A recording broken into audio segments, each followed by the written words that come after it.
Christ in the Eucharist, in the bread and wine. It's funny, as the history of the church has gone on, these things have gotten a little more distinct, or sometimes we feel like they've gotten separated. But they're very clearly linked at a very core level. Okay, one final point I wanted to touch on, and this is kind of the culminating point, so hopefully if there seem to be like loose threads earlier, hopefully they all get wound together, or you just don't notice that I've tucked them under the table or something.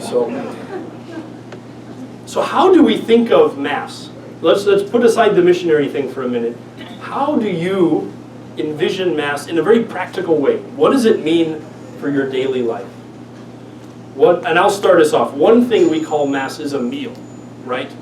And meals are, when I think of a meal, first, I love meals, if you couldn't tell, but when I think of a meal, it's like, okay, I work during the day, I have to go and do my job, but a meal is a time that I stop working, and I come and sit down, and I get to enjoy and relax and get nourishment for my body.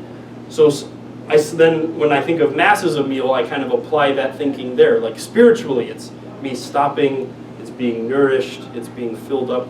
But how do you put it in your own words? How do you envision Mass, just for you very practically? What does it mean to you when you go to the Eucharist? Anyone want to be brave and share? Yeah. When two or more are gathered in my name, I am there. Okay. When you're gathered with many more than two, it just is more powerful. Certainly. So it's an encounter with Jesus, because he promises us that when we come together to pray, we're encountering the Lord. That's awesome. That's really good. Anyone else want to put it into their own words? How do you see the Mass, or what does it mean to you? Or even if you don't want to say it out loud, think about what does that mean to you? Yes? It shows like nourishment. The meal makes you stronger. The meal, yeah. So the Mass makes you spiritually stronger. Still a meal, Sure. spiritually. Makes you spiritually stronger. So it's a spiritual gymnasium. We're working out and getting stronger spiritually. Okay. So it's the start of your day. Okay. Yeah. Well, I feel like I get charged back up. You get charged back up. And you're pumped up by the end of the Okay. Mass. Okay. Very good. What other things do you think about? It's community. It's community. Yeah. Say more.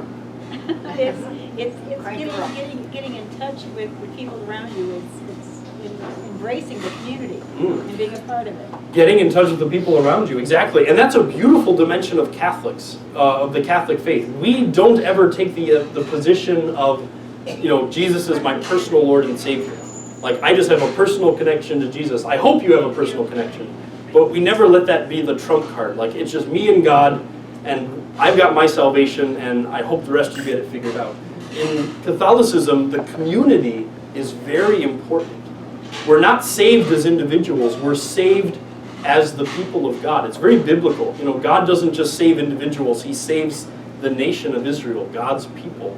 And it's the same way today. We are saved as the church. We're not saved because of our individual, I was holy enough so I made it and these other people didn't. We're saved because of our communal connection to Christ. That's really a very essential. Gentiles too, getting everybody. Which is why missionary work is so important. We got to get them in. We got to bring them in, because since salvation comes from this being part of the people of God, we have to spread the word. Yeah. We're saying that we need the corporal meal to keep us going. Then you eat meals 3 times a day. But then when you come to church, you only eat that spiritual meal once a week. Right. We only do it once a week. Now, of course, some people go to daily Mass, so they get more nourishment, or at least one way to think of it. I would think daily Mass would be packed. It would be nice, wouldn't it, if daily Mass was packed, I love daily Mass. Well, actually, I have to blame my mom. She's here. So I was brought to daily Mass like most every day of my life. So, but it's true. It's so important for us to stay nourished.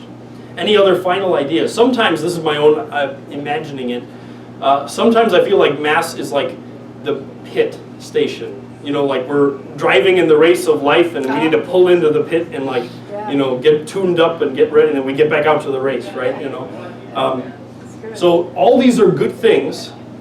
What I'm going to say next, I'm not trying to contradict these things. These things are all true. But I think it's only one dimension. I think there's a different way of looking at Mass. There's another dimension. So I'm about to flip everything on its head, or at least that's what I'm going to attempt to do, okay?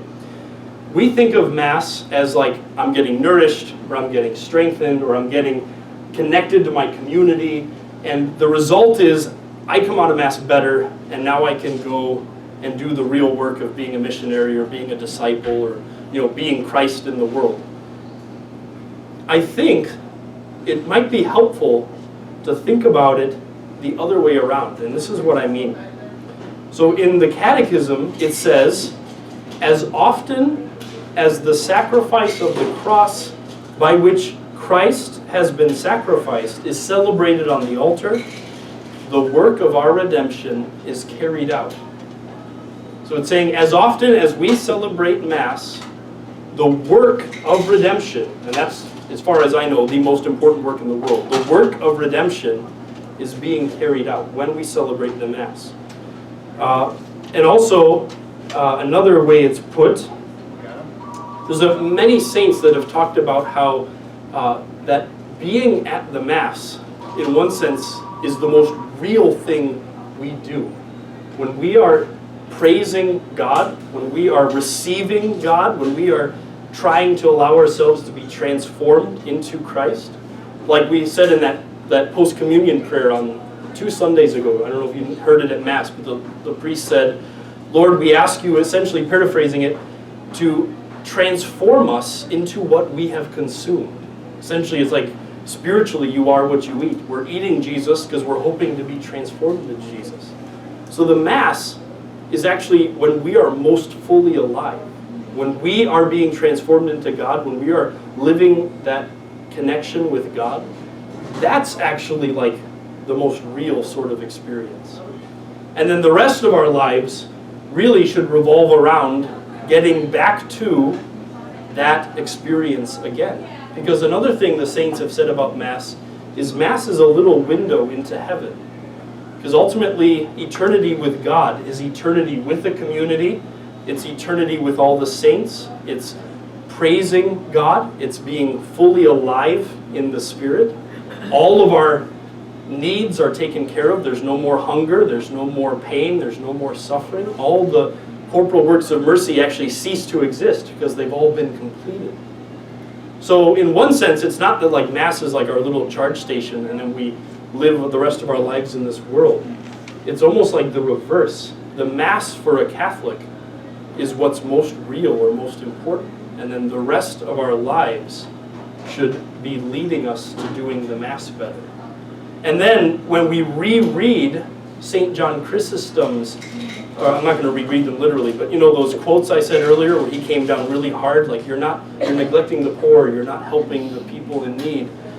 Essentially, John Chrysostom is saying the rest of our lives, if they don't reflect the virtues of the gospel, it's telling us we need to get back to Mass and like make sure that we actually get transformed. We want to make sure this process actually takes place in our heart. That we come into Mass with a human heart, and then hopefully we leave with God's heart.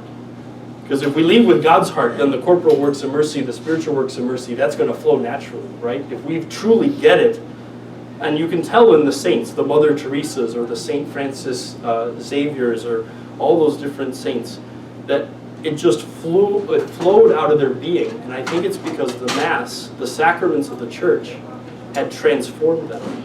So like I said, I'm not saying to throw out your other ways of thinking of it. It's good to think of it as strengthening, it's nourishing, it's community building. But maybe it's good to flip it around and say, the Mass is what life is about. Being in communion with God is what life is about. And all the other parts of life, the daily living, is ultimately trying to serve, or should be serving, my going to Mass, my being in connection with God. So, does that make sense, or is that like, am I totally lost you, or is that, okay. Wonderful, so I think that's most of what I wanted to get through tonight. So I want to open it up to my favorite part, the question or the discussions or your own insights, because we've all been baptized, we've all received the sacraments, we've all been to Mass. So in theory, we're all qualified to preach the gospel. You know, if we've been engaged in our sacraments, if we really believe that they have the power to change us. So I'd love to hear from everybody. We can have a discussion. So, and you got the microphone ready? Microphone is ready. Awesome. So please raise your hand if you've got a question.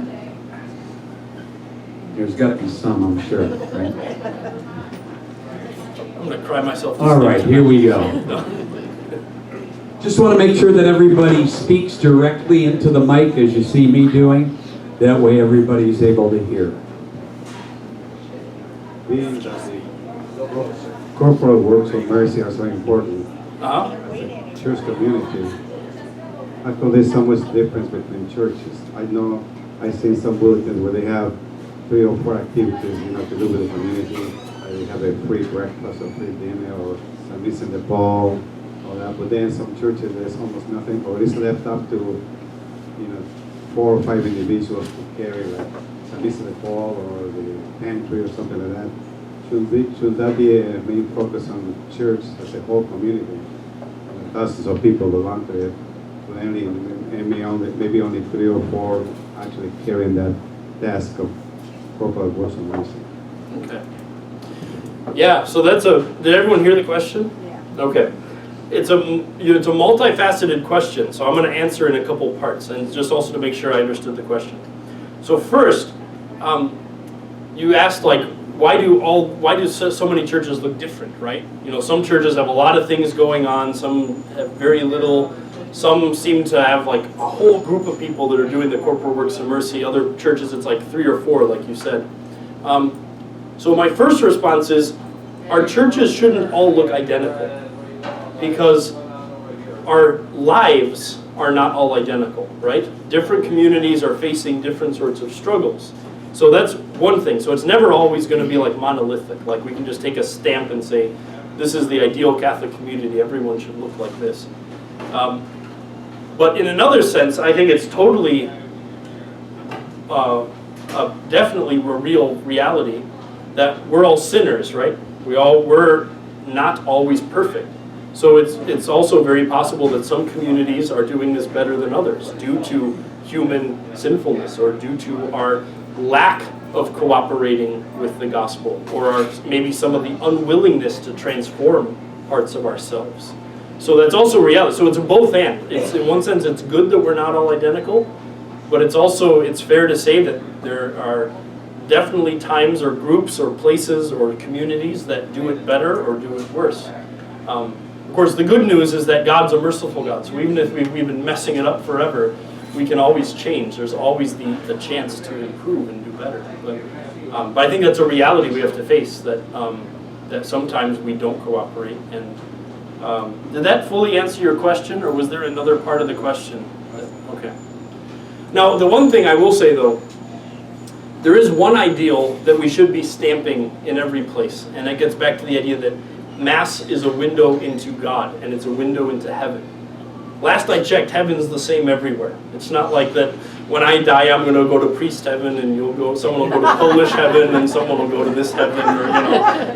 Heaven is the same everywhere, and God is unchanging. That's one of the things we say about God. God is unchanging. So there are certain ideals of our faith that don't change, and so we should all be we're all striving after the same thing. The messiness of it all is that because of our humanness, sometimes our striving is going to look different. We're in different cultures, different places. Actually, though, that's kind of a topic for a whole other session. It would be how the gospel is brought into different cultures or different people. So, but anyway, any other questions or comments or following up on that? So.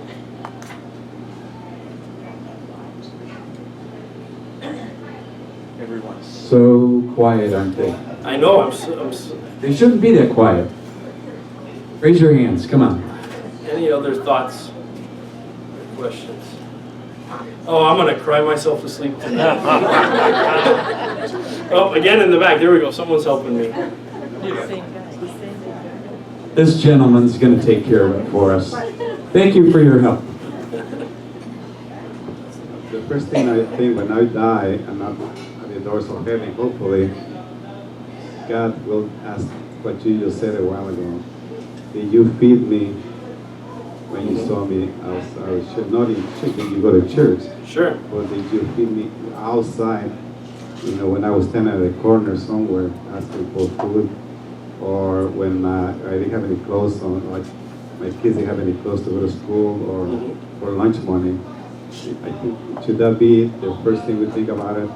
You know, we're going to die, and the first thing they're going to ask you, God is going to ask us, did you do what you're supposed to do with feed me and clothe me? And Sure. No, I totally agree. Like, when we get to heaven, God, that is, well, at least according to that sheep and goats parable, that is the measure of judgment, is did we love others? Did we show mercy to others? I think what I would add to that is that, so you're right, I don't think God's the first question he's going to ask is like, you know, did you make it to Mass every Sunday? But what God is concerned, because he's a loving parent, he's a loving father as we call it, he's going to say, did you also take care of yourself? Did you feed yourself? Did you know? Because think about it, if you're a parent, right? Sometimes little 2 or 3 year olds, they don't want to eat, or they just want to run out of that house without clothes on, and you're like, no, you have to, you have to eat. You have to eat your vegetables. You have to take your showers and bathe when they're in their teenage years. All those things. So we're judged on how we loved, but in a funny way, part of our how we're judged is also did we love ourselves, and we're actually not loving ourselves or harming ourselves when we don't go to Mass or when we don't do the other precepts of the church. Because the whole reason God gave us the church is so that we can also love God. To love our neighbor for sure, but it also allows us to be in communion with God. So does that make sense? So it's not like God is some egomaniac, like, why didn't you come and praise me every Sunday morning? I wanted to hear you singing all those songs that you sing, But what God is concerned about is that we become like him. And as Catholics, the only way we become like God is through the sacraments. That's what we believe. If you don't believe that, then you've stopped being Catholic. That's how our faith works. That's why Christ gave us the sacraments. So we're judged on, did we feed the poor, did we clothe the naked, did we do all those things? We're also judged on, did we love God? We have to love God and love our neighbor. And did we allow ourselves to become transformed into God? That's how I would respond, if that makes sense. So our going to Mass or our following the rules of the church, it's not so much about were you perfectly obedient, but it's about were you engaged in loving God? So that'd be my answer. I got some. Okay. We have someone up here. Okay, I've got one here first. She told me. I'll be right over. Okay. My question is about you were talking about India. Mhm. The original missionaries, they couldn't bring the Eucharist. It wasn't until, did I get this right, when the Jesuit priest came and they could say the Mass? Yeah, at least to this northern part of India. It was in the Ranchi Nowadays, area. when we send out missionaries, is there generally a priest every time? Yes. Yeah. Well, usually there's a priest. Of course, it's kind of different now because most of the world, not all the world, there's still parts that haven't heard about Jesus, but it's a different reality now because with the internet and with all these different things, it's less about oftentimes do people know who Jesus is, but do they actually believe it, or do they actually, or do they see Christians loving each other and loving their communities and then being inspired? I want to be one of them because they seem to live a life that's been touched by God. So, someone over here. Okay, the guilt that comes from getting off the train and walking down the streets of Chicago. Mm-hmm. The guy standing outside Walmart, it's the guilt I feel all the time. How do we give to everybody? How do we, when I drive by and I don't have a couple bucks right there and I feel so guilty, and I don't want to feel that. I don't want to feel that guilt, and Sure. it's like you can't go to Chicago without feeling it. True. Yeah. So how do we live with this? How do we get past this? It's a good question. So, first off, it's good that you feel that, because wouldn't you be a terrible person if you walked down the street and didn't feel anything? Like, wouldn't that be a worse position to be in? Like, you could just walk by a beggar and like kick him, or just not, not even pay attention. Like, because that also, like, so first off, I always like to remind people, that was the reality in many places before Christianity arrived. In our modern secular society, we hold up this ideal, we don't need religion, we don't need all these things, why don't we just love each other and just get along? And it's like, but people forget, that's how people were treated before Christianity came along. So Catholic guilt, as funny as it might sound to say, has had like world-altering benefits. The fact that people walk down the street and they're like, oh, I feel bad for that guy. Like, we kind of were part of the cause of that entering into like social consciousness. Now, getting back to your more particular point, I don't know. It's something I struggle with myself. I'm sure you've all heard this, the don't give money to the people in the street because they're going to use it to buy drugs, right? But then there's another part of me that thinks, I'm not responsible for what they do with it. God didn't say, feed the people, but only if you can give them a gift certificate, or only if you can do, God said, you be generous. If they're going to, to sin, at least you try it. So I struggle with that though, because, I mean, McDonald's won't let them in. If Yeah. you give them gift certificates, the restaurants won't let these people in. Sure. With the gift certificates Yeah. and stuff like that, because I've tried that too. Sure. Well, I think it's one thing, take pride in the fact that you're Catholic, because you're part of the organization that annually gives more money and food to people in need than any other organization in the world. So for starters, you've gone down the right path by being Catholic, because we are helping so many people. But also, again, I think, I know some priests, I've never done this because I'm a millennial, so I don't have any change. But I know priests that'll take like their coin jar. I just use plastic because I'm a millennial. So they'll like grab a bunch of coins and make sure they're in their pockets when they're going to go to Chicago, so that because they know they're going to encounter these people, so at least they can give them some coins, and they can do, it's just a little bit, but it kind of, in one sense, relieves their conscience, and it also, all that adds up. If everybody did that and gave a couple coins, these people would be okay. So that's one way to deal with it. Maybe be a little more proactive. Like, I know I'm going to go to Chicago. Like, why don't I get prepared? That's a very missionary way of thinking. Like how I know what I got to do, so I'm going to plan to do it. Yeah, I don't know. I think it's a struggle. I think it's good though. Again, like I started off with, I wasn't joking totally. Like, it's good that we feel that when it means that our conscience is not broken. It's working. We should have that sort of reaction when we encounter poverty. One thing I've done, I've had people come and ask me for gas, and I've done this on several occasions. Hey, I'm going to, this Timbuktu, whatever, and I need gas, and my car broke in, and blah, blah, this whole thing. So what I'll do is I'll say, okay, meet me at the gas station. And I go to the gas station with them, and I say, pull up to pump 5 or whatever. And then I go in, and I say, put $10 on pump 5, or put $5, just a little bit. And I'll say, I'm not buying you a whole tank, but you can get to the next gas station, or the next place.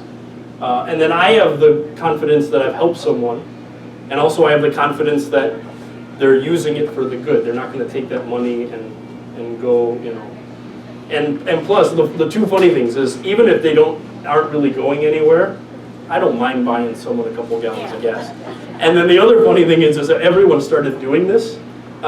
Their tanks would be full. They wouldn't be able to take it. So also, if they're lying to you and 2 or 3 people do this, all of a sudden they'll have a full tank of gas, and that'll be the end of their day. They'll have to come up with a news story, or Now on the flip side though too, I don't know why we've got. Well, anyway, I'll just tell you this story because it's entertaining to me. So I was down at St. John. No, I was down at St. John as a deacon, and this woman came by the office and had I just had surgery on my leg and I don't have any way back home. Someone's willing to drive me to Chicago, but I don't have the money for the bus ticket, and this whole very convincing, very accurate portrayal of need, and it really kind of touched a lot of the people in the office. But I just had this sense. I'm like, it's just not quite right. I know something's not right. So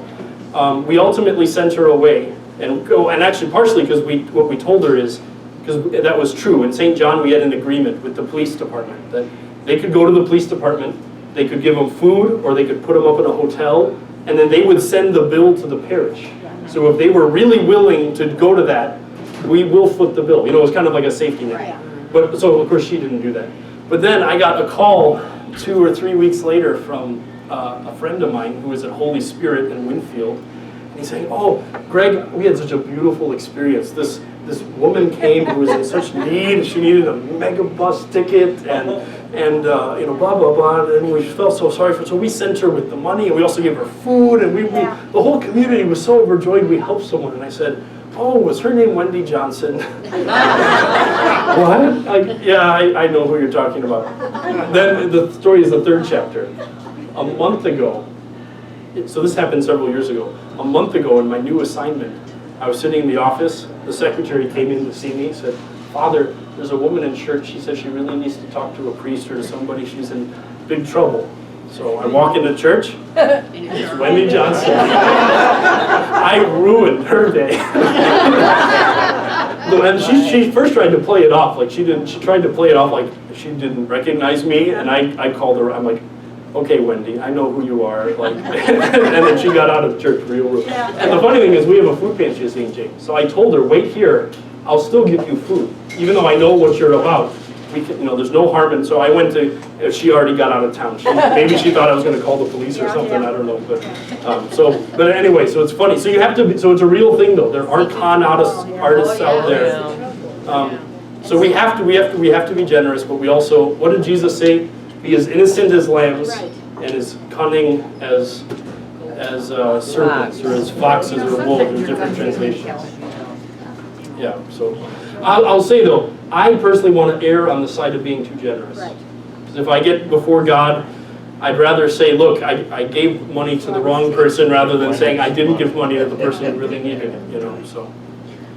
So is it okay, because I also have the Catholic guilt, however, financially, I can't afford that. Sure. So is it okay, like, I want to go home and put Wendy's name on my prayer list, because I feel like, is it an okay answer to say, "I will pray for you"? I think Give me that's your totally name, acceptable. because although I can't give you money, or, you know, even Wendy, in that situation, we're praying for a conversion of heart, like to stop doing these kinds of things. So is that okay? I think it's fine, yeah. I've not done this personally. Maybe it's because I'm still a coward, or I'm still needing to grow in my faith, but I know people who, when they encounter folks on the street, if they don't have money, they'll tell them, "Look, you know, I don't have money, or I don't have any small bills, but I'll be willing to pray for you right now," and to pray with them, like right on the spot. And for some people, that means a lot to people. So, young man back there, he happens to be my brother. You better be ready to like pull the microphone away. All right, no, this isn't a stump or anything, but like, so you're talking about like faith and works. Mm-hmm. So it seems like different Christians are good at different things. Like some are better at being in church and praying, and others are better at doing these works. Do you think it's fair for a Catholic to want to like pursue a certain thing, like be more the person who's praying, be more the person who's working or whatever? Like, do you think they should try to be more all around, or should they focus on what they know they're good at? That's a good question. I think, so this might be my response. So the two things. One, as a whole, as the entire church, it's always, I think, a both and. You know, there shouldn't, and I don't know why, we shouldn't have this artificial divide between like, "Oh, I'm a prayer person," or "Oh, I'm a works person," or I'm a faith person. You know, it's like, it should be all of it, right? We should always be concerned about prayer, about faith, about belief. We should also be concerned about doing good works and doing good, you know, the corporal works of mercy. However, though, I guess the other side of the coin is St. Paul does say, you know, to many different people, many different gifts have been given. You know, there's hands and there's feet and there's eyes, there's many parts of the body. And they can't all do the same thing. So in one sense, St. Paul has a wonderful grasp of like, the ideal is we do all of it collectively as a community. And then the lived reality of being a human being is we can only do certain things. So in one sense, we have to do, and maybe it is good to pursue what your strengths are. But then again, there's something noble about saying, all right, this is who I am, and this is my weakest point, so I'm going to go and try to get better at that. I think both are acceptable, you know. Whether it's, you know you've got a gift, so you're going to pursue it, or whether you say, I want to be just well-rounded. But does that make sense? That we don't have to do everything, but we have to do something. Except you have to have Sometimes Eucharist. it's good to get out of your comfort zone and try to better yourself in that other way. So we can try to do that. Sure. Give fully in that part that you're good at, but try to get better on the other side too. Yeah. Our world would stop working if we didn't have like the jack of all trades sort of people. You know what I'm talking about, right? But also our world would be incredibly boring if there weren't like shining examples of singular virtues. You know, like people who just were incredible at one thing and they exceeded, you know, far beyond what normal. So that's kind of the beauty, I think, of our church, is we have both. We have saints that are just humble, sort of ordinary. They just did kind of everything, and they did it with a lot of love and humility. And then there's also these saints that were just, maybe they were towering intellects, so they were incredible, and then they had some, you know, incredible weaknesses too. But God worked still through their gifts, you know. So I'm just going to go with the classic both and. That's what Bishop Barron, I had him as a teacher. That's what his answer to everything was. It's both and in the Catholic Church. It's always, you know. So now you had something to say. Except you need, you know. He's got somebody. Okay, go ahead. And then over there, I think at the. I always struggle with two words that describes God. One says that He is merciful, and one says that He is just. Is one stronger than the other? You know, if you say that He's stronger, He's merciful, well, then you can do anything. Because at the end, He's going to be merciful. But if you say He's also just, that means you cannot get away with certain things. Like He's going to judge you, and, you know, like. But then at the end, if He's merciful, and people will say, well, He's going to be merciful at the end, so no matter what I do. You kind of become like Luther. You say, if you're going to sin boldly. You know, because at the end, He's going to forgive you. He's going to forgive you anyway, so. Yeah. Which is stronger? Is He more just or more merciful? I'm going to go with both and. No, in all seriousness though, not to be trite. So this is a struggle, and it's been talked a lot about in theology. Like, is God primarily a God of justice? Like, you know, like when we heard it in that reading, we all get there and get divided in half. You know, you go to your eternal reward, you go to eternal damnation. Or is God a God of mercy? Because we also know from so many places in Scripture, also from like, the Divine Mercy Chaplet and St. Faustina, you know, all those people of God's great mercy. I think the one thing that's important to keep in mind, I don't know if this will totally answer your question, but